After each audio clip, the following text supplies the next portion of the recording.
우리 옆 사람과 인사합시다. 샬롬, 잘 오셨습니다.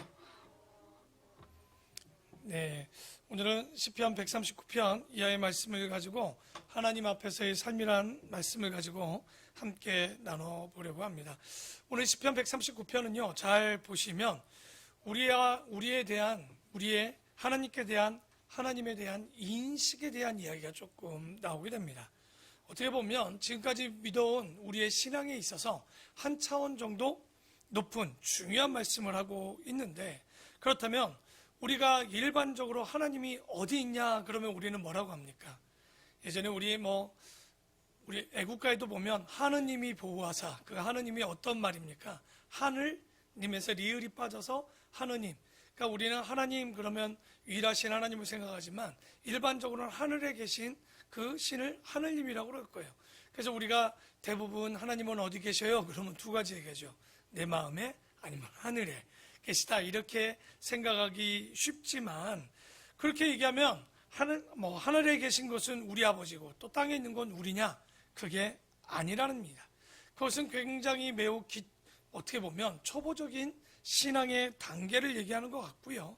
오늘 시편 139편 같은 고백이 나와야 진정한 고백이 될 것이고, 오늘 시편 139편을 보시면 우리의 신앙의 단계가 어느 정도 한 단계 성장하고 성숙할 수 있는 그런 아주 귀한, 또 오늘 메시지가 시편 139편의 이야기입니다. 오늘 시편 139편은요, 오늘 시편 기자, 오늘은 다윗의 시로 나오는데요, 다윗이 신앙 고백을 하는데 어떤 신앙의 고백을 하느냐? 하나님이 계시지 아니하는 곳이 없다, 이런 정의를 내립니다. 그래서 신학적으로 우리는 이걸 뭐라고 부르냐? 하나님의 편재라고 하거나, 혹은 하나님께서 편만, 그리고 하나님은 충만하시다, 이 말이 다 똑같은 말입니다. 편재, 그러니까 모든 곳에 계시는, 편만, 넓게 두루 가득 차 있다는 것을 편만하다라고 얘기하거든요. 그래서 다르게는 하나님이 이 땅에 그리고 세상 가운데 충만하다, 이렇게 이야기를 또 합니다. 그래서 이 정의, 시편 139편의 다윗의 정의는 하나님이 안 계신 곳이 없다. 이게 좋은 말이기도 하지만 굉장히 두려운 이야기이기도 합니다. 하나님이 어느 곳이든 계시다. 그래요? 한번 볼까요? 1절에 보면 여호와여, 주께서 나를 살펴보셨으므로 나를 아시나이다. 주께서 내가 앉고 일어섬을 다 아시고 멀리서도 나의 생각을 어떻게 하신다고 나옵니까? 밝히 아신다라고 이야기를 합니다. 우리가 사람들을 보면 어떻게 생각합니까? 항상 우리의 마음을 안 보여줄 수도 있어요. 내가 지금 기분이 좋지 않은데도 기분 좋은 척 할 수 있고요, 기분이 좋은데 안 좋은 척도 할 수 있습니다. 다시 말해서 우리의 감정을 사람과 사람 사이 속에서는 숨길 수 있지만, 오늘 2절에 보면 전능하신 하나님은 뭐 하시다는 거예요? 그런 우리의 마음을 다 알고 계시다는 거. 그래서 예전에 어떤 분이 그런 기도를 했다고 합니다. 하나님께 은사를 달라고 하는데 사람들의 마음을 알 수 있는 은사를 달라고 그랬대요. 이게 좋은 건가 싶어서 받았대요. 그런데 자기 앞에서 웃고 있는데 자기를 욕하는 사람이 다 보이고, 앞에서는 착한 척하지만 그들이 뒤에서 딴소리하는 그 마음들이 다 비치니까 너무 어려운 거예요. 그래서 이분이 다시 기도한 거예요. 하나님, 나 이거 못 갖겠다고, 이 은사 다시 걷어가 주셨으면 좋겠다라고. 왜냐하면 사람의 마음을 우리가 다 안다면 얼마나 힘들지 이 이야기를 통해서 알지만, 그렇다면 이 세상에 가장 힘든 분이 누굴까요? 생각해보면 하나님은 얼마나 힘들까. 여기 와서 막 찬양하면서 두 손 들고 기도하는데 속내가 다 보여, 구린내가 다 보이고 아주 그냥 그 냄새가 진동하는데 앞에서 얼마나 웃으면서 밝게 저는 그리스도인입니다라고 고백하는 그 모습을 볼 때 우리 하나님이 진짜 생각해보면 얼마나 고민에 빠져 계실까. 하나님도 그럴 거예요. 차라리 이 은사가 없었으면 좋겠다고. 본인도 그러실 거예요. 왜냐하면 이걸 보고 있으면서 다 참, 부모와 자식 간도 그렇고요, 우리가 성도의 성도 관계도 그렇지만 진짜 민낯을 알면 어쩔까요? 아마 이 중에 서로 얼굴을 못 볼 분이 꽤 많이 있을 거예요. 어쩔 때는 내가 내 마음대로 표현하지 못하죠. 왜냐하면 이 마음을 표현할 수 없기도 하고 그 마음이 다 맞지도 않기 때문에 우리의 마음을 참 잘 다룬다는 거, 다스린다는 게 쉽지 않은데, 그래서 하나님이 정말 괴로운 것 중에 사람의 마음을 하는 것이 얼마나 그 사람들의 마음을 통찰한 것이 괴로울까. 참 그런 생각을 한다면 여러분 우리 정직해야 됩니다. 그래서 항상 우리가 요셉을 이야기하면서 세 가지를 꼭 얘기하죠. 믿음 안에 정직하고 성실하고 그리고 충성된, 정말 그런 우리 예절 바른이었죠. 예절 바르고 정직하고 충성된 이 요셉처럼 우리가 항상 어느 곳을 가든지 정직한 자가 돼야 될 것 같아요. 다니엘을 보나 많은 선지자들을 보면 여러분 요나 욕하지만 실제 요나는 굉장히 정직한 사람이었어요. 나 가기 싫다고. 가면서 뭐 그런 게 아니라 차라리 나 죽이라고. 요나서 보면요, 야 선지자 중에 이런 선지자가 다 있나. 넝쿠럽다고 차라리 죽여달라는 사람이 어디 있습니까? 그러니까 참 요나의 마음이 왜 저런가 싶었지만 솔직한 얘기로 요나가 헐났죠. 그 사람은 앞에서 웃고 뒤에서 욕하지는 않았어요. 우리는 앞에서는 다 순종하는 척하지만 뒤에 가서 딴 주머니를 차는 행동들을 얼마나 많이 합니까? 솔직히 주님이 저도 보고 여러분도 보고 계셔요. 그리고 여러분의 마음, 우리의 마음을 다 알고 계신다면 얼마나 우리 앉아있는 모습이 가식적일까? 아마 이루 말할 수 없을 겁니다. 어쨌든 그러신데요. 그래서 3절에 보니까 나의 모든 길과 내가 눕는 것을 살펴보셨으므로 나의 모든 행위를 익히 아시오니 여호와여 내 혀의 말을 알지 못하는 것이 하나도 없으시니라. 그러니까 무서워 죽겠습니다. 말하는 거 뒤에서 혼자 욕도 못하겠어요. 이제 원래 좀 열받으면 혼자 이렇게 막 궁시렁궁시렁도 됐는데 지금 4절대로 보신다면 무슨 얘기입니까? 그 궁시렁도 다 알고 계신데요. 항상 그래서 말은요, 이게 참 무서운 거예요. 여러분 몸에 난 상처는 약을 바르면 낫겠지만 말로 난 상처는 평생토록 낫지 않는 사람들도 있는 거예요. 그래서 항상 우리가 어딜 가든지 이 말을 가지고, 여러분 말이 얼마나 무섭냐. 우리가 남에게 상해를 입힐 때는 가까운 사람을 입히지만 말은요 지구 반대편의 사람도 죽일 수 있는 게 말입니다. 그래서 하나님이 보고 계신다는 거, 오늘 말씀이 뭡니까? 하나님께서 우리가 하나님 앞에 있는 삶이라고, 우리가 다른 말로 하면 코람데오라고 하는 그 단어를 쓰는데 바로 그런 삶에 대한 이야기를 하고 있는데, 그래서 5절에 보면 주께서 나의 앞뒤를 둘러싸시고 내게 안수하셨나이다. 이런 지식이 내게 너무 기이하니 높아서 내가 능히 미치지 못하나이다. 그러니까 하나님이 편만하고, 무슨 얘기입니까? 이거는 앞에도 계시고 뒤에도 계시고 좌에도 있고 우에도 있고, 다른 말해서 안 계신 곳이 없는, 어느 곳에든 계시는. 그래서 사실 교리적으로 성경적으로 이 고백은 뭐냐? 하나님이 계시지 아니하는 곳이 없다. 그래서 우리가 무소부지의 하나님 그런 얘기를 하죠. 그러니까 계시지 아니한 곳이 없다는 거예요. 이 말이 너무 고차원적인 이야기여서 우리가 어쩔 땐 이해가 잘 안 돼요. 여러분 우리가 범죄할 수 있는 이유가 뭡니까? 안 보실 것 같잖아요. 그러니까 나 혼자 어떤 일을 할 때 안 보실 것 같으니까 한단 말이죠. 그러니까 지금 진짜 보이면, 눈에 보이면 어떡하실 거예요? 내가 어디 가서 어떤 일을 못 할 거예요. 하나님이 안 보이니 그나마 다행이지. 화장실 갔는데도 같이 계셔. 그 민망해서 어떻게 있겠습니까, 그거? 차라리 안 보이시니까 괜찮은데, 그래서 우리의 지식은 분명히 그 지식의 기이함을 따라갈 수가 없는, 어떻게 유한한 인간이 무한한 하나님을, 그 하나님의 편재와 하나님의 그 충만함을, 그 편만함을 어떻게 이해할 수 있을까요? 그래서 아무도 하나님을 볼 수 없다는 거 어떻게 보면 은혜입니다. 하지만 그러기 때문에 실수도 할 수 있는 거예요. 왜? 보이지 않으니 없는 것 아닌가라는, 있는 줄 알면서도 죄 짓고 싶을 땐 그러고 싶은 거죠. 그래서 범사에 조심해야 되는 거예요. 존 칼빈이라는 신학자가 뭐라고 합니까? 하나님 앞에서의 이런 것들을 삶이라고 얘기합니다. 좀 전에 얘기했죠. 이게 뭡니까? 코람 데오. 하나님 면전에 서 있는 것처럼 행동하는 삶. 오늘 제목이 바로 그거예요. 여러분 이것만 우리가 갖고 살아도요 우리의 행동은 이러지 않을 거예요.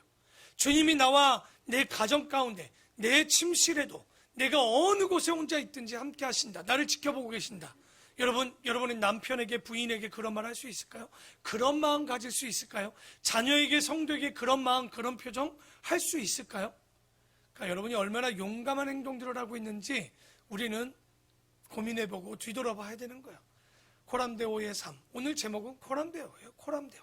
하나님 앞에서의 나의 삶을 뒤돌아보는데 7절에 내가 주의 영을 떠나 어디로 가며 주의 앞에서 어디로 피하리까?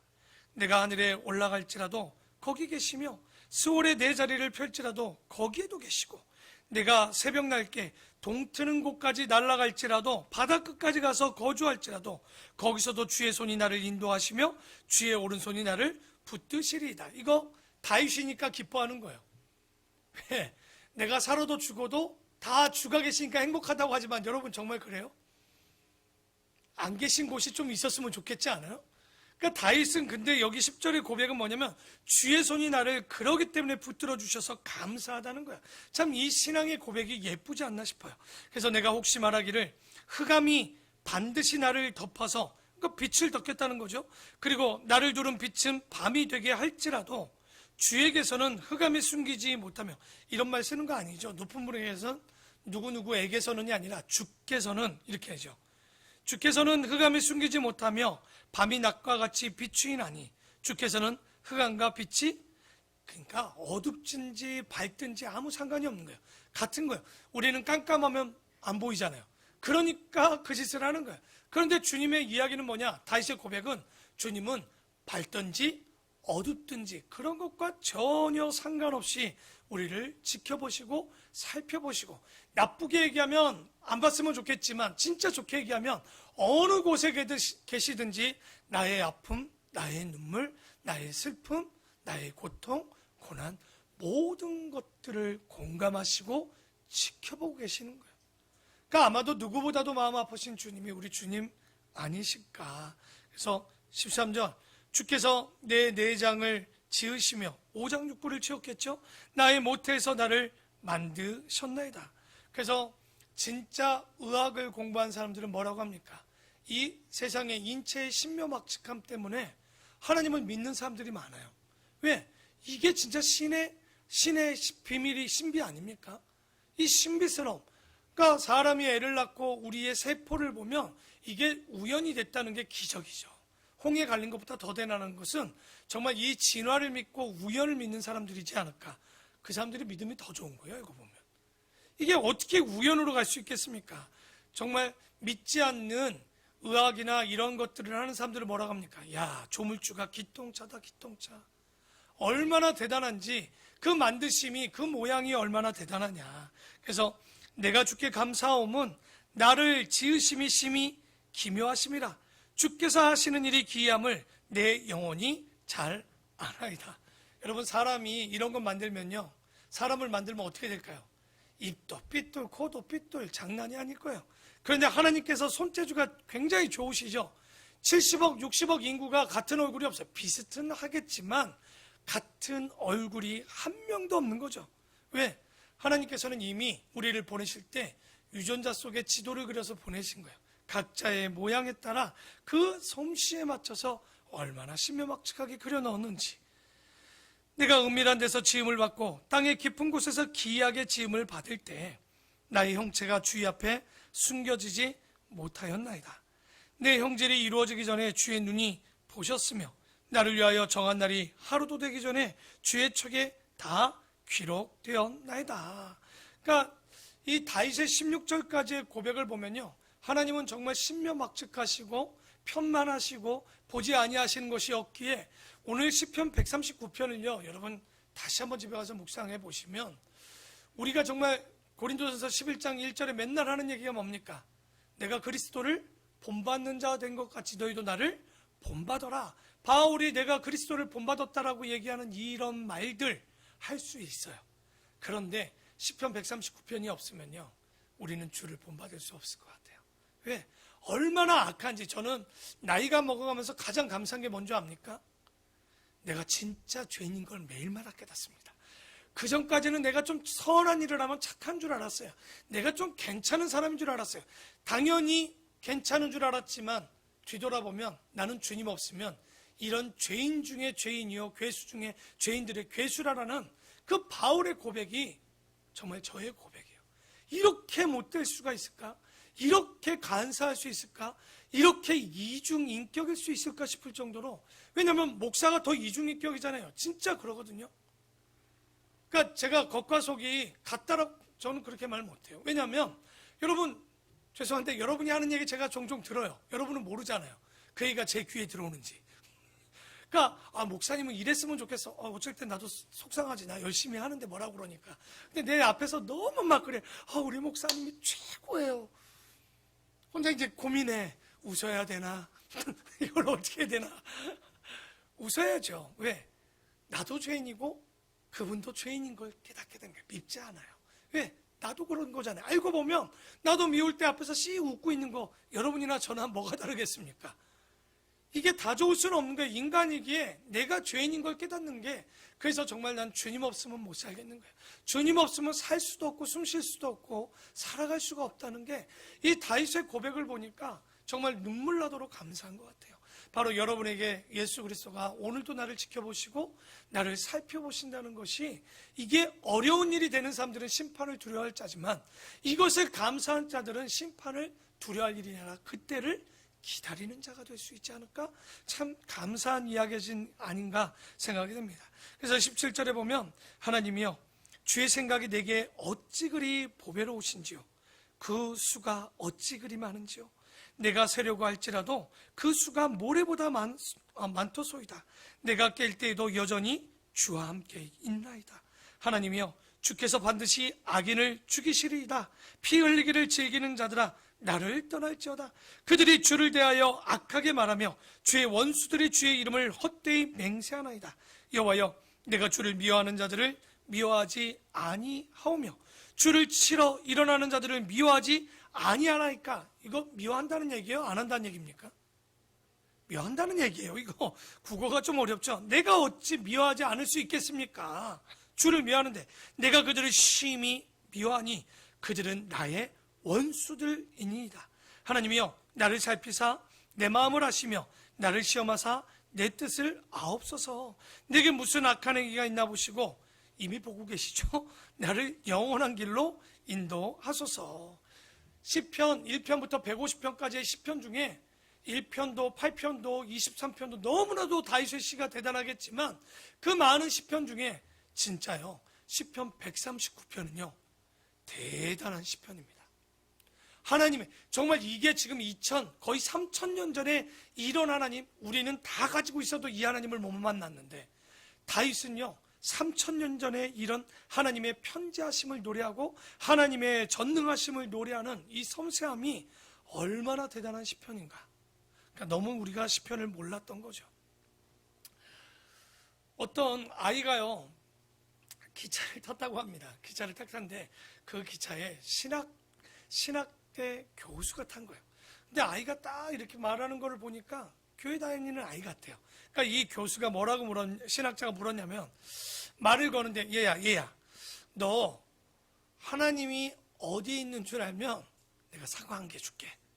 그랬더니 이 꼬마아이가 뭐라고 그랬냐면 신학자에게 얘기합니다. 아저씨 저도요 아저씨한테 하나 조건을 거는데요, 하나님이 어디 없는 줄 저에게 가르쳐 주시면 제가 사과 한 박스를 선물해 주겠다고. 대단한 아이죠. 하나님이 있는 걸 보인다면 있는 것을 알면 하나 준다니까 없는 걸 증명하시면 자기가 사과 한 박스를 주다니, 이 신학교 교수가 아주 벙찐 거죠. 아마 이 아이가 목사님의 자녀가 아닐까 생각이 들지만, 우리가 여러분 하나님이 있다 없다를 우리가 논의할 수도 없는 말이에요.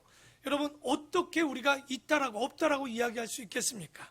분명한 건 믿음이죠. 하나님이 우리 함께 하심을 우리가 믿고, 하나님이 오히려 보이면 곤란하다고 그랬죠. 보이지 않지만 우리와 항상 함께 하신 하나님. 오늘 다윗이 그것을 두려워했던 것이 아니라 그런 나에게 어떤 악인들이 나와 함께 하실지라도 두려워하지 않는 하나님이요. 그러면 우리에게 보여주지 않는 이유가 뭘까요? 이유가 뭘까요? 간단해요. 숨바꼭질하는 이유가 뭡니까? 숨으면 보이지 않는 건 찾으라는 거예요.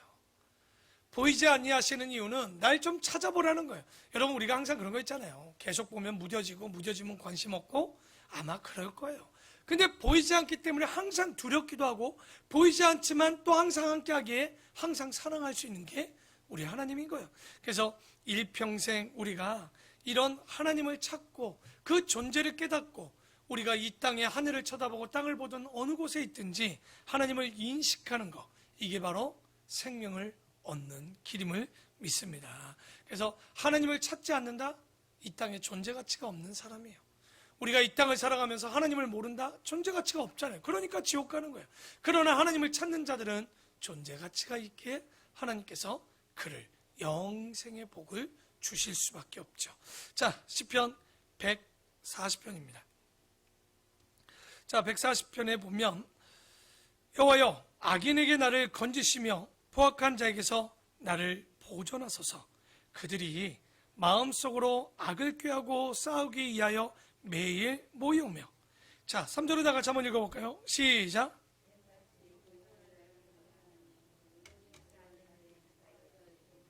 네, 우리가 악한 인간들, 그런 사람들 말 속에는 어떤 게 있다는 거예요. 그 입이 보니까 보이진 않지만 뱀의 혀 같고, 혀 밑에는 독을 품고 있는 거예요. 독을 품고 독을 품어내고, 이런 말을 우리는 무슨 말이라고 그래요? 한문으로 하면 독설이라고 그러죠. 독사의 혀를 갖고 있는 거예요. 알고 보면 그게 바로 독설인 거죠. 그래서 사람 마음에 독사가 있으면 안 되는데 혓바닥 밑에 독사가 있는 거예요 지금. 그래서 예수님께서 바리새인과 사두개인들을 뭐라고 불렀어요? 그래서 그런 거예요. 그들이 하는 말 자체가 독을 품은 자들이 말인 거예요. 사람을 죽이려는 말들만 있는 거예요. 그거 누가 주는 거겠습니까? 간단합니다. 악령입니다. 그래서 대화를 해보고 상담을 해보고 말을 나눠보면요, 이 사람 정말 그 마음에 성령이 있는지, 아니 악령이 있는지 여러분 신령하지 않아도 다 알 수 있습니다. 딱 말만 보면 알죠. 그래서 우리 주변에 욕을 많이 한다. 간단합니다. 우리 친구들, 어린 친구들 욕인지도 모르고 욕하죠. 저도 뭐 군대 가보면 더 심해요. 99%가 욕이에요. 요즘은 그런 거 안 하잖아요. 근데 옛날에는 뭐 이 새끼야 뭐부터 시작해서 숫자가 그렇게 여러 개가 나와. 놈년이 그렇게 많은지 모르겠어. 남자한테도 왜 이렇게 내가 그런 놈이었구나. 막 진짜 저도 막 이렇게 와, 내가 듣도 보도 못한 욕을 그렇게 많이 먹어봤어요. 저희 집안에서는 욕하면 어머니한테 정말 많이 혼났거든요. 그러니까 저는 정말 다니면서 살면서 제가 욕이 10손가락은 거짓말이겠다. 하지만 진짜 20번 이해할 것 같아요. 왜냐면 못하겠어요. 이거 하면 그냥 죽는 거예요. 진짜 저는 어머니한테 죽도록 맞았습니다. 근데 학교 가면 다 그런 언어를 쓰는데 나만 오면 안 하려니까 이게 죽겠는 거죠. 그 방법은 하나밖에 없더라고요. 주님 안에 있는 거. 그러니까 내가 신앙생활 믿는 자들과 함께 먼저 하고 그게 익숙해지면 욕하는 게 이제 싫은 거죠. 그러니까 그럴 때까지 우리 어린 친구들 그리고 우리들도 훈련이 필요한 거예요. 근데 여기 하지만 이 욕을 많이 하는 사람들하고는 가까이 하면 안 됩니다. 죄송합니다. 왜냐하면 조심해야 돼요. 분명히 그 독은요, 그 독이 뿜어져서 나도 독에 빠질 수밖에 없는, 굉장히 해를 입게 되고 독사에 물릴 수밖에 없게 되는데, 그래서 4절에 보면 여호와여 나를 지키사 악인의 손에 빠지지 않게 하시며 나를 보존하사 포악한 자에게서 벗어나게 하소서. 그들은 나의 걸음을 밀치려 한다는 게 뭡니까? 넘어뜨리려고 매일 하는 거예요. 그러니까 사람이든 말이든 사람이 나를 밀리는 거 아니죠. 밀치는 게 누굽니까? 악령이 항상 사람을 통해서, 말을 통해서, 환경을 통해서 쓰러지게 하는 거, 이게 사단이 하는 일이죠. 어떻게 하냐? 교만한 자가 나를 해하려고 올무와 줄을 놓는데 어디다 놓는다라고 돼 있어요? 길 곁에 있다는 얘기는 시험이나 유혹이 먼 곳에 있다는 얘기가 아닙니다. 항상 시험은요 가장 가까운 데서. 그래서 내 집안에 뭐가 있어요? 왼수가 있어요. 왼수가 항상 먼 데 있는 게 아니에요. 내가 그들의 원수가 되기도 합니다. 뭐 항상 원수가 있다니까 우리 자식이, 남편이, 부인이 원수, 아니요, 여러분이 원수일 수 있어요. 그래서 우리가 항상 일상생활 속에서 우리가, 사단은 항상 우리를 곁길에서 넘어뜨리려고 하기 때문에 그 그물을 치며 함정을 두었기에 우리는 조심하고 또 주님 앞에 있고 그 입술을 지켜내야 되는데, 내가 여호와께 말하기를 주는 나의 하나님이시니 여호와여 나의 간구하는 소리에 귀를 기울이소서 하였나이다. 내 구원의 능력이신 주 여호와여, 전쟁의 날에 주께서 내 머리를 가려 주셨나이다. 여호와여, 악인의 소원을 허락하지 마시며 그의 악한 꾀를 이루지 못하게 하소서. 그들이 스스로 높아지는 것, 그러니까 스스로 높이는 자, 자고한 자라고 얘기하죠, 이런 사람들을. 그러니까 이런 까불다가 큰일 납니다. 우리 교만이라는 거 항상 성경에서는 세 가지 얘기죠. 교만, 태만, 거만, 그리고 여러 가지가 있겠지만 항상 이 스스로 높아지려는 자고하는 마음들, 교만 조심해야 되겠죠. 나를 애워싸는 자들이 그들의 머리를 들 때 그들의 입술의 재난이 그들을 덮게 하소서. 그러니까 말로 이렇게 입술에 해를 입혔던 사람들은요, 다윗이 얘기합니다. 뭐라고? 뿌린 대로 걷게 해달라고. 인생은 절대 헛것이 없습니다. 여러분, 농사를 짓는 거예요. 욕을 뿌리면 욕이 오고요, 감사를 심으면 감사가 오고요, 사랑을 심으면 사랑의 씨앗이 옵니다. 미움을 심으면, 죄송한데 아무리 기도해도 미움이 옵니다. 그러니까 성경의 원리를 잊지 마시고, 다윗에 보면 다윗 주변에 얼마나 사악한 계획과 다윗을 미워하는 사람들이 많이 있겠습니까? 그런데 그들에게 다윗이 얘기하는 거야. 그들이 해를 입힌 만큼 그들에게도 돌아가게 해달라고. 다윗도 힘든가 봐요, 많이. 그러겠죠. 그래서 뜨거운 숯불이 그들 위에 떨어지게 하시며 불 가운데서 깊은 웅덩이에 그들로 하여금 빠져 다시 일어나지 못하게 하소서. 자, 줄 한번 칩시다. 악담하는 자는 세상에서 굳게 서지 못하며 까지 치시고요, 포악한 자는 재앙에 따라서 패망하게 하느니라. 간단합니다. 항상 말을 독하게 하고 악하게 하는 사람은 어떻게 된다는 거예요? 굳게 서지 못한다는 얘기는 넘어지겠죠. 그래서 성경은 얘기합니다. 칼로 선자 칼로 망한다라고 분명히 얘기하죠. 그래서 악담하는 자는요, 절대 굳게 설 수 없는 거예요.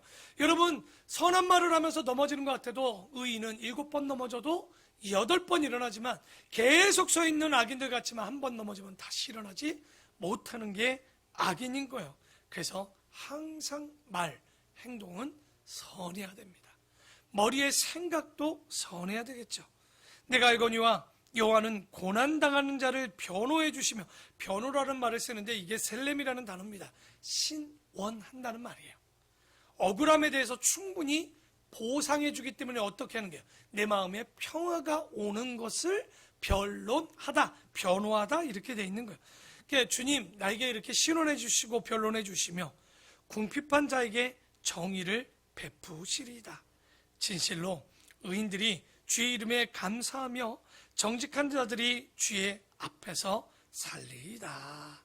그래서 항상 의인은 하나님께 감사하게 될 수밖에 없고요, 정직한 자가 주님의 앞에 서 있을 수밖에 없죠. 아까 왜? 악인들은요, 서 있는 것조차도 버겁습니다. 그렇기 때문에 우리가 하나님의 가까이 가는, 의롭다 칭함을 받는 그런 자녀가 되어야 되겠죠. 자, 시편 141편은요, 여호와여, 내가 주를 불러싸우니 속히 내게 오시옵소서. 내가 주께 부르짖을 때 내 음성에 귀를 기울이소서. 나의 기도가 주의 앞에 분향한 같이 되며 나의 손드는 것이 저녁 제사같이 되게 하소서. 기도가 되게 멋지지 않습니까? 굉장히 시적이죠. 그런데 이거 다급하고 절박할 때 이런 시 할 수 있어요, 여러분? 주여, 나의 기도가 주의 앞에 분향같이 되게 하여. 안 나와요. 왜냐하면 베드로가 예수님 따라서 물 위를 걷다가 물에 빠지니까 뭐라고 합니까? 아이고, 주여 구원하소서. 뭘 나의 기도가 분향하게 하여옵소서. 이런 말 못 쓰는 거예요. 아주 급하죠. 아마도 제일 짧은 기도 역시 베드로 선생님이십니다. 주여 나를 구원하소서. 한마디의 기도로 기도하시는데, 그래서 우리가 하지만 평상시에는 참 이런 고백들이 되었으면 좋겠어요. 2절의 고백처럼 얼마나 아름답습니까? 나의 기도가 주님 앞에 뭐가 되기를 원하는 거예요? 분향한 같이 향기로운, 뒤에 보면 제사가 되게 해달라는 거. 그래서 성도의 기도는 뭡니까? 바로 향입니다. 하나님 앞에 향기가 될 수 있는 거예요. 그래서 우리의 기도가 정말 포악하지 않았으면 좋겠고요, 정말 거짓처럼 맨날 달라는 기도가 아니었으면 좋겠고요, 하나님을 깨닫는 기도, 하나님을 향한 기도, 하나님을 사랑할 수 있는 기도, 이웃을 사랑하는 기도, 이런 기도의 모양을 가졌을 때 그 기도가 뭐가 나겠습니까? 향기가 나지 않을까요? 자, 3절은 굉장히 좋은 말씀입니다. 집에 가서 써놓고 외우셔도 됩니다. 다 같이 한번 읽어보겠습니다. 시작. 여호와여, 내 입에 파수꾼을 항상 살아가면서 저도 목회자로서 기도 제목을 다룬다면 이건 것 같아요. 내 입술에 파수꾼을 좀 세워달라고. 그리고 내 입술에 문을 좀 지켜달라고. 그렇죠. 옛말처럼 쏟아진 물은 담을 수가 없어요. 왜냐하면 우리가 입으로 쏟아낸 것은 담으려고 해도 이미 입 밖으로 나가면 그것은 담을 수 없는 상처를 주게 됩니다. 얼마나 혀나 말로 수많은 사람을 상처를 줄까요? 그렇기 때문에 우리는 항상 기도합니다. 뭐 해달라고? 내 입술에 파수꾼을 좀 세워달라고. 여러분, 어디 가서 쓸데없는 얘기하지 마십시오. 유익하지 않은 말은 하지 마십시오. 하나님의 영광 외에는 자꾸만 그런 걸 가지고 교제하려고 하지 마세요. 누군가가 내게 와서 자꾸만 누군가를 헛듣고 이 신앙에 대한, 교회에 대한 안 좋은 얘기만 정말 얘기한다면 여러분 멈추셔야 됩니다. 왜냐하면 잘못하면 그 사람만 가는 게 아니라 여러분도 수월로 가게 돼 있는 거예요. 그럴 수밖에 없어요. 왜? 공감하면 동참하고, 동참하면 어떻게 돼요? 우리가 여호수아에 나오죠? 어떻게 됩니까? 동거하다 동화되는 일이 벌어집니다. 그래서 항상 그러지 않도록 우리가 말에 실수 없는 자를 뭐라고 합니까? 온전한 자라는 말이 있습니다. 그런데 우리가 어떻게 실수 안 할 수가 있겠습니까?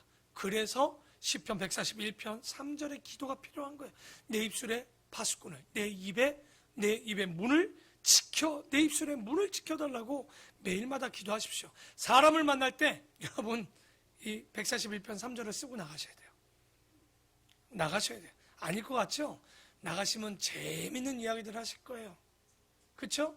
그런데 결론은 나도 하고 있는 거예요. 그만할 것 같습니까? 나도 함께 한다는 거예요. 그래서 대화를 할 때 왜 조심해야 될까요? 저도 목회하면서 배운 거, 나이가 그렇게 많지 않지만 참 좋은 걸 배운 건 뭐냐면, 사람을 만날 때 그 사람을 파악하기 전에는 쉽게 말하지 않습니다. 권면하지 않습니다. 종종 막 우리 청년들이 그런 얘기해요. 야, 목사님한테 남자친구, 여자친구 데려가면 목사님은 무조건 반대한대.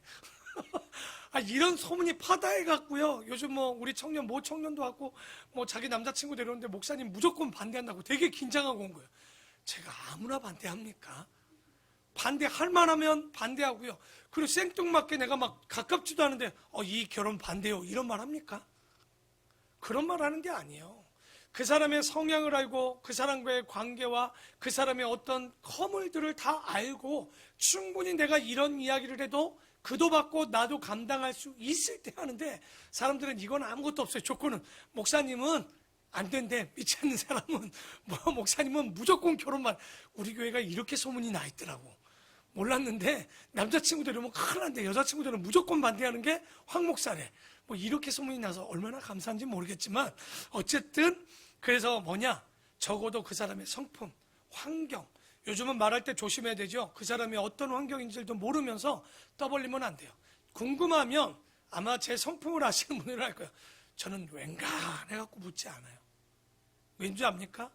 저 사람이 나한테 말하지 않을 땐 말하고 싶지 않다라고 생각해서 저는 안 하는 거예요. 그러니까 우리 목사님은 관심 없어 그러면 안 돼요. 이건 목사님이 알아야 된다 싶으면 이야기를 좀 해주셔야 돼요. 근데 그거 아니면 제가 굳이 묻지는 않습니다. 왜? 그도 숨기고 싶을 때가 있는 거잖아요. 근데 목사가 꼬치꼬치 집사님 요즘 왜 그래? 뭐 기분이 안 좋은 거 있어요? 왜? 남편이 요즘 말 안 들어? 왜? 집사님 어때? 좋을 것 같지만 어느 순간 굉장히 간섭을 하는 거고, 잘못되면 말씀이 아닌 그 사람의 견해를 얘기할 경우가 있기 때문에 절대 저도 그렇게, 그러니까 이게 저라고 어릴 때 안 했겠어요. 막 관여하고 싶고 말하고 싶고. 근데 나이가 먹어갈수록 굳이 그렇게 말 많이 안 합니다. 저는 집에 가도 저 생각보다 말을 잘 안 해요. 제가 그거 알아요. 개그맨들이 집에 가서 별로 재미없고 말 안 한다고 하잖아요. 저도 말하는 일들을 하기 때문에 집에 가면 웬간하면 가만히 앉아 있어요. 말 걸지 않으면 잘 하지도 않습니다. 그래서 우리가 이런 것들 모르고 성품도 모르고 환경도 모르고 함부로 얘기하면 사람을 칼로 찌르게 됩니다. 그래서 절대 그러지 않도록 마음의 상처가 영원히 간다는 걸 잊지 마세요. 특히 목장, 너무나도 좋은 자리예요. 하지만 그러기 때문에 말을 옮기면 안 되는 거예요.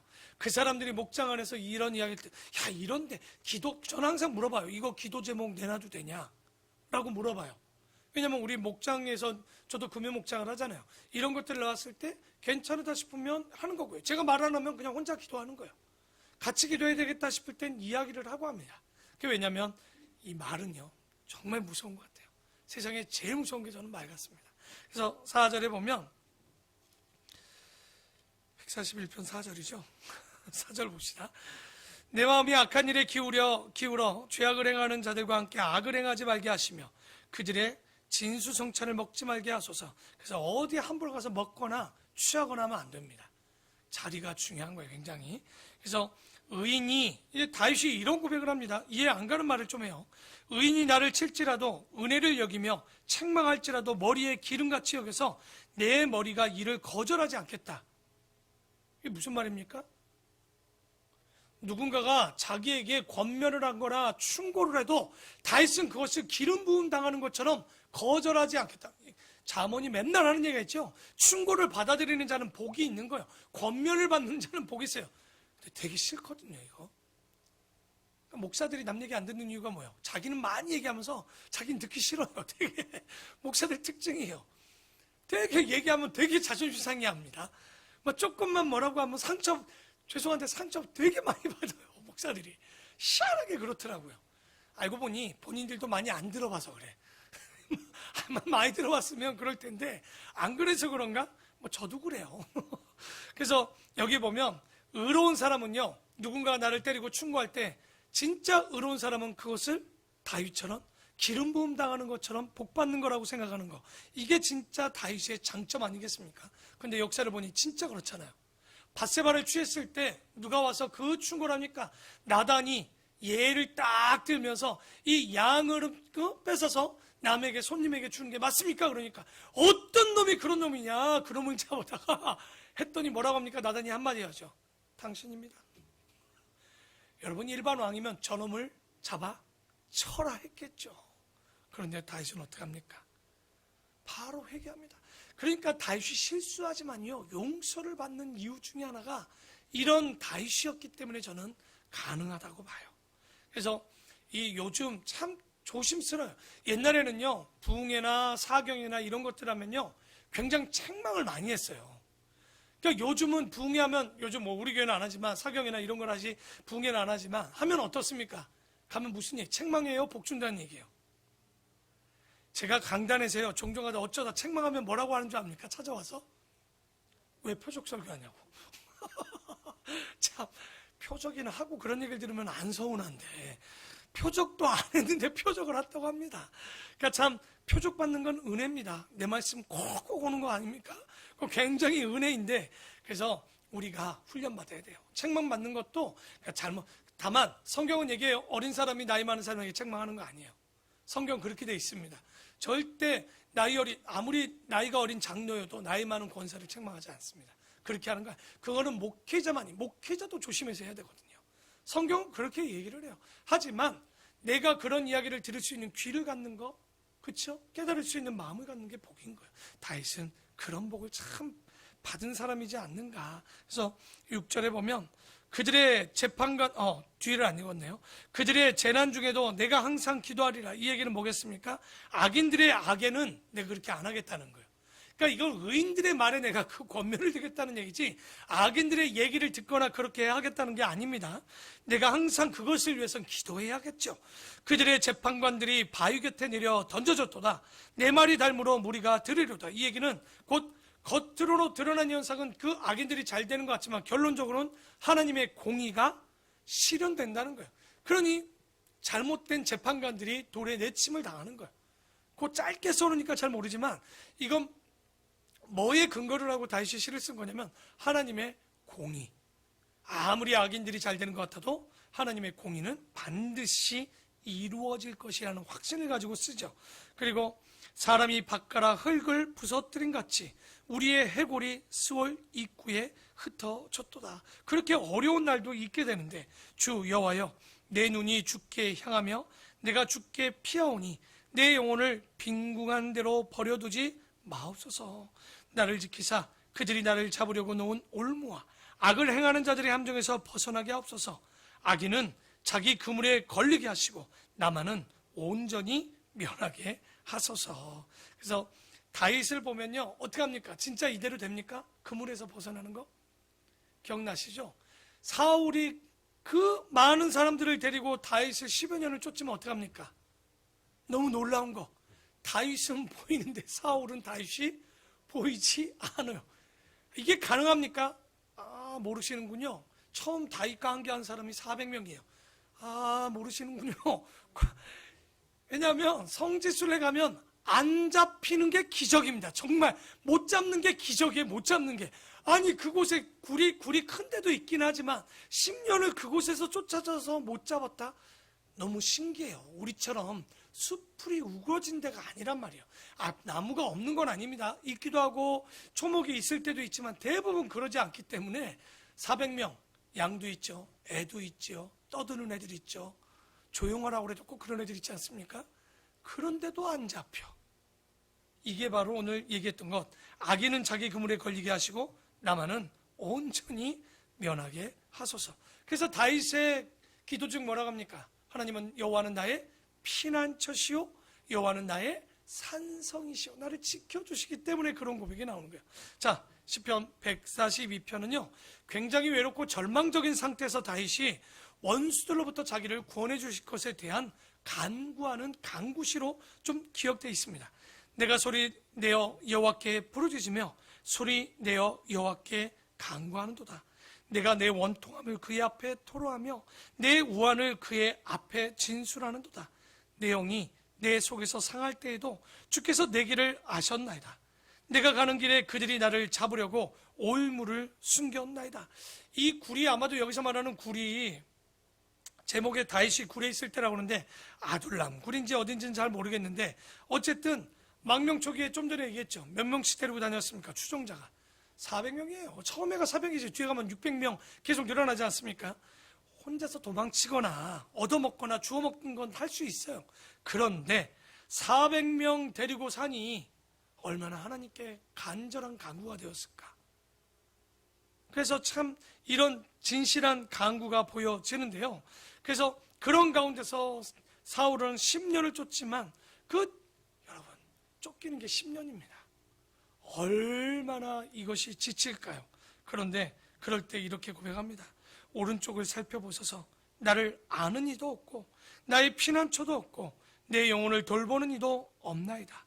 여호와여, 내가 주께 부르짖어 말하기를 주는 나의 피난처시요 살아있는 사람들의 땅에서 나의 분깃이라 하였나이다. 나의 부르짖음을 좀 들어주소서.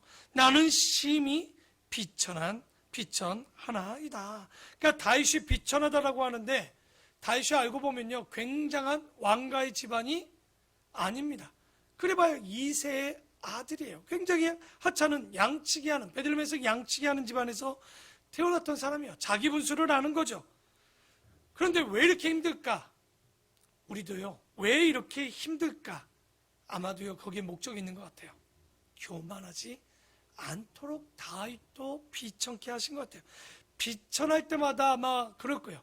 어떻게 내가 뭘 어떻게 해서가 아니라 이럴 때 나를 지키시고 부르시고 만나게 하신 하나님을 찾으라고 하시는 것 아닌가. 지금도 여러분 직장 안에 좀 괴로울 때 자꾸만 그 현상에 휘둘리지 말고 주님을 찾으라는가 보다. 자녀들이 말 안 들을 때 왜 쟤는 저러지가 아니라 오늘도 나의 모습을 뒤돌아보고 하나님을 볼 수 있는 기회가 되도록. 그러면 너무 많은 은혜와 너무 많은 복을 갖고 있는 거예요. 왜? 아이들은 한 번 하고 안 하지 않거든요. 매일마다 하거든요. 그러니까 생각해보면 매일마다 은혜 받고 있는 거예요. 나도 마음을 빼앗겼다가 내가 저러지? 저는 우리 아이를 키우면서 정말 복은 뭐냐면 예전에 회개하지 않았던 것들을 회개해요. 왜냐면 옛날에 나 그렇게 사는 줄 몰랐는데 우리 아이가 그런 모습들을 보면 나 되게 잘못하고 살았구나. 왜냐면 20년, 30년 지나니까 그냥 막막히 내가 잘했던 걸로 기억을 했어요. 근데 뒤돌아보니까요 우리 아들을 보면서 느끼는 게 뭐냐면 못했다는 게 아니라 잘한다고 했는데 본인 나는 부모도 속였고 부모 말에 순종하지도 않았고 안 걸린 거지. 안 걸려서 그때 자식이 넷이니까 덜 걸리고 안 걸린 거지. 우리 아들은 하나잖아요. 다 걸리는 거잖아요. 그러니까 제가 나쁜 게 아니라 쟤는 걸리는 거고 나는 안 걸렸던 거고. 그래서 진짜 제가 우리 아들 덕에 너무 감사한 게 뭐냐면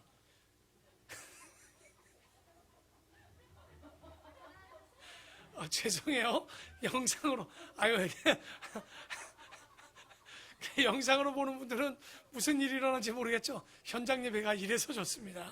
네, 말은 못하겠고요. 근데 아니 진짜로 너무 복인 거예요. 진짜 자식이 축복의 통로라고 저는 생각했던 게 나쁜 게 아니라 우리가 기도할 때 그런 거 있잖아요. 생각나게 하셔야 회개를 할 수 있는데 이게 너무 많이 생각나는 거야. 저 진짜 부모님한테 너무 잘못했고 순종하지 못했고 그러니까 나는 안 걸렸기 때문에 그거를 다 착하다라고 생각하고 살았던 거예요. 지금까지. 근데 그걸 하나 다 뒤집어 빼볼까요? 전 아마 저희 아들에게 비하면 세상 나쁜 사람일 거예요. 하나도 나는 뭐라고 저 아이에게 권면할 수 없을 만큼 참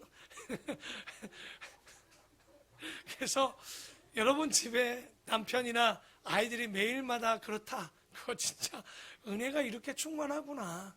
그러니까 이게 힘든 얘기예요. 제가 웃고 있지만 여러분도 웃고 있지만 이게 얼마나 한 번이면 되지 이걸 또 해야 되나? 근데 그걸 통해서 자꾸만 그 사람과 그 죄를 보지 말고 나와 하나님과의 관계를 보면요. 이게 정말 엄청나게 비참할 때 이 다윗의 고백이 그거예요. 나의 부르짐을 좀 들으소서. 왜 부르짖었겠습니까? 내 삶이 지금 비참하니까 부르짖는 거지. 비참하니까 기도했겠죠. 그래서 나를 핍박하는 자들에게 나를 건지소서. 그들은 나보다 강하나이다. 내 영혼을 옥에서 이끌어내사 주의 이름을 감사하게 하소서. 주께서 나에게 갚아 주시리니 의인들이 나를 두루나이다. 뭐냐면 결론으로 내가 다 이런 환난 어떻게 보면 다윗의 옆에 누가 있었어요? 환난이 있고 빚쟁이 있고 카드값 못 갚은 인간들이 있죠. 어중이 떠중이 400명이 모였단 말이에요. 하지만 다윗의 소망은 뭐였냐면 언젠가 마지막 절에 뭐 한 거예요? 의인들이 나를 두르게 될 것을 기대하는 거예요. 믿음을 가지고 있었던 거예요. 내 주변에 믿는 자들이 생길 것이고 결코 그들이 뒤에는 변화되어서 의인들이 내 주위에 쌓이게 될 것을. 그래서 여러분 맹모 삼천지교라는 말은요 좋은 말이기도 하지만 믿음에 있어서는 좀 맞지 않아요. 오히려 우리는 오늘 이 7절의 말씀을 얘기한다면 의인이 나를 둘러쌀 수 있도록 나를 살아야지 의인 가운데 내가 들어가는 게 아니에요. 하지만 능력이 없을 땐 방법이 없죠. 나 같이 변하는데 맹모삼천지교 해야 돼요. 또 이런 얘기하면 또 목사님이 안 좋은 곳에 가서 또 변하라고 날 보냈어. 솔직해서 안 되네. 그럴까? 내가 저기 가가지고 게임해야 되는데 난 참을 수 있어. 뭘 참아? 안 돼. 그때는 안 가는 게 맞는 거예요. 근데 이길 수 있으면 결론적으로 신앙이 단단하게 가면 그들 다 변화시킬 수 있습니다. 제 주변에 제 친구들도요 술을 엄청 마셨어요. 근데 20대 때 저는 신앙이 있으니까 안 가고 싶은 거예요. 근데 걔들이 슬슬 나를 안 부르니까 안 되겠다 싶어갖고 만날 때마다 저는 뭘 했는 줄 압니까?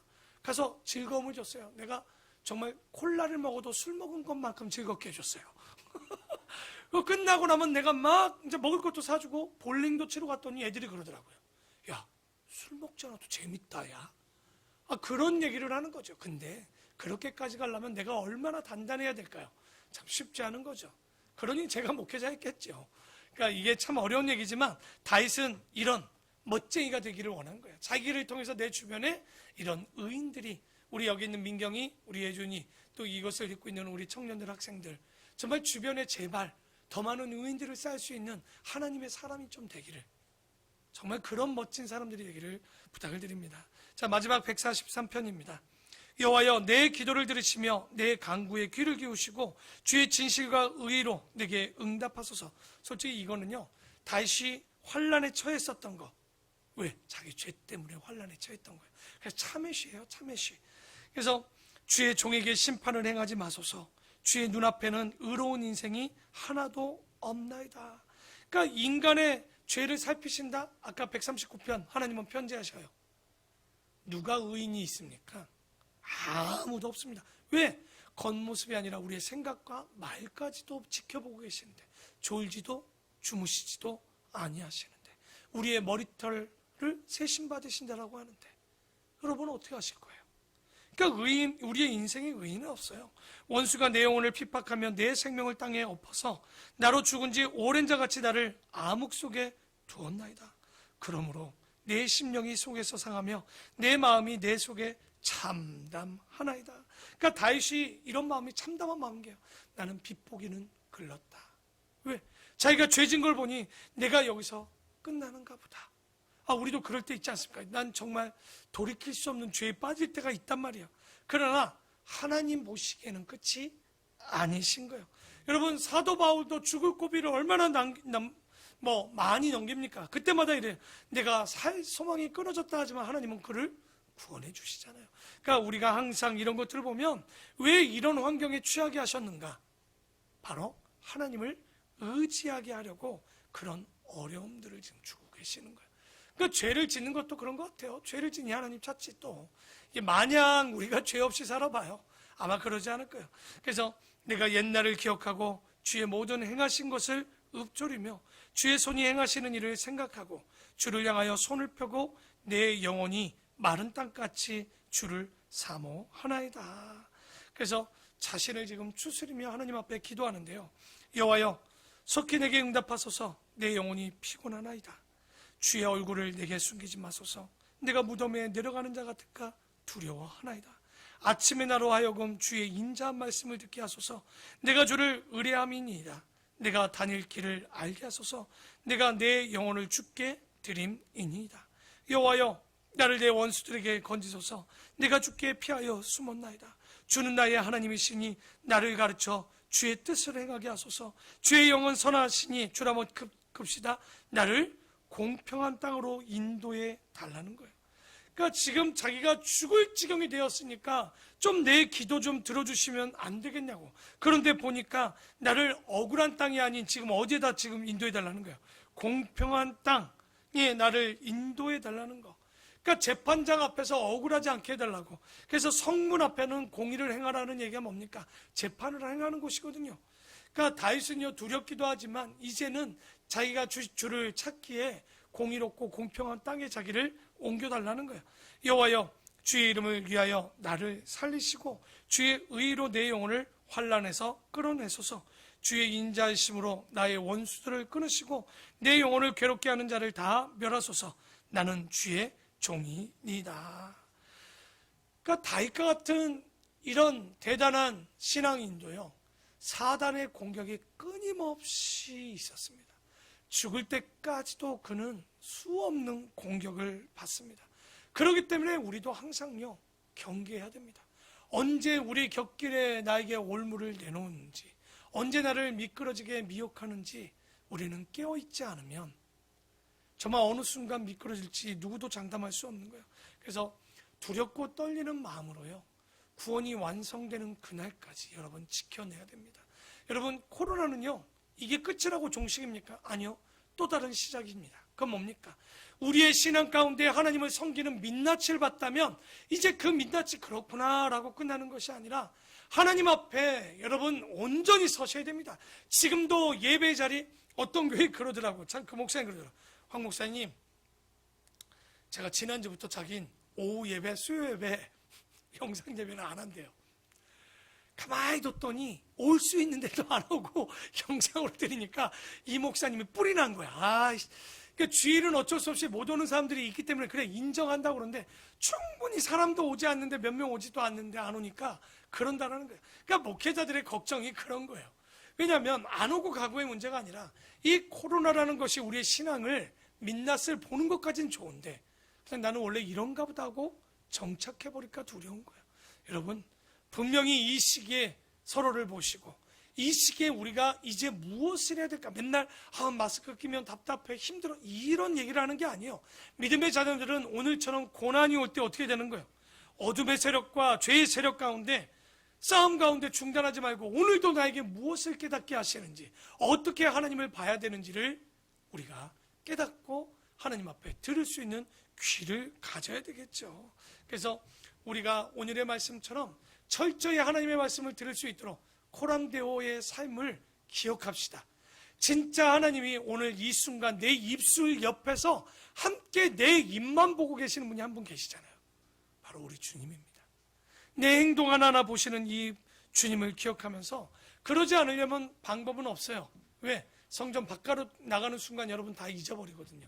곧 그 얘기는 매일마다 묵상하고 매일마다 찬양하고 쉬지 말고 기도하고 범사에 감사한 이유가 그냥 있는 얘기가 아닌 것 같아요. 우리가 매일마다 주의 말씀을 주야로 묵상한다는 얘기는 그냥 하는 얘기가 아닌 것 같아요.